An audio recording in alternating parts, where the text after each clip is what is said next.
Assalamualaikum warahmatullahi wabarakatuh. Di sini saya akan menjelaskan mengenai materi persatuan dan kesatuan bangsa Indonesia dari masa ke masa. Sebelum masuk ke materi, penting bagi kita untuk mengetahui apa itu persatuan dan apa itu kesatuan. Baik, persatuan sendiri berasal dari kata satu yang berarti utuh dan tidak terpecah belah. Sedangkan kesatuan merupakan hasil dari persatuan yang telah menjadi utuh. Dari persatuan dan kesatuan bangsa ini dibagi menjadi beberapa masa. Yang pertama yaitu masa revolusi kemerdekaan. Yang kedua, masa Republik Indonesia Serikat. Yang ketiga, masa demokrasi liberal. Yang keempat, masa Orde Lama. Yang kelima, masa Orde Baru. Dan yang terakhir adalah masa reformasi.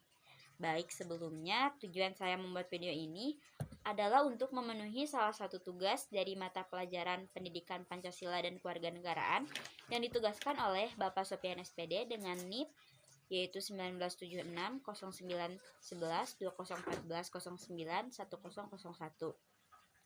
Sebelumnya, perkenalkan, nama saya Wanda Sopi Nabila. Saya berasal dari kelas 12 IPA 1 SMA Negeri 3 Garut dengan nomor induk siswa 2021100034. Seperti yang kita ketahui bersama, persatuan dan kesatuan bangsa ini memiliki banyak sekali masa di antaranya.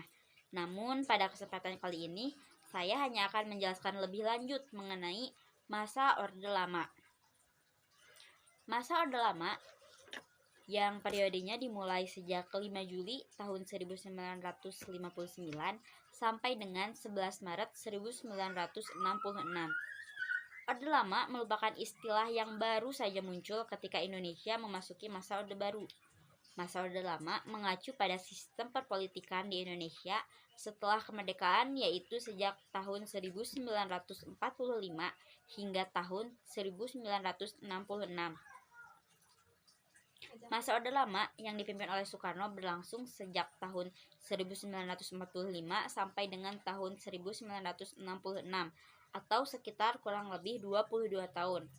Usai Indonesia menyatakan kemerdekaan, sistem pemerintahan pun mulai dirombak dari presidensial menjadi parlementer. Baik, pada masa Orde Lama ini tentu banyak sekali peristiwa-peristiwa yang terjadi, diantaranya yaitu demokrasi liberal. Periode ini terjadi pada tahun 1950 sampai dengan 1959.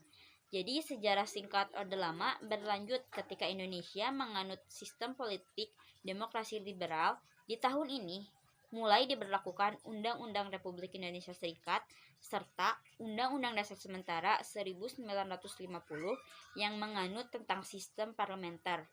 Selanjutnya, peristiwa yang terjadi yaitu demokrasi terpimpin. Periode ini dimulai sejak tahun 1959 sampai dengan 1966.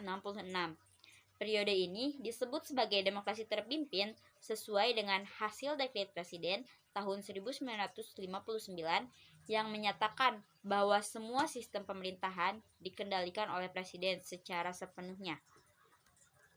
Dan yang terakhir yaitu masa akhir kekuasaan Soekarno yang terjadi pada tahun 1966 atau merupakan akhir dari masa Orde Lama.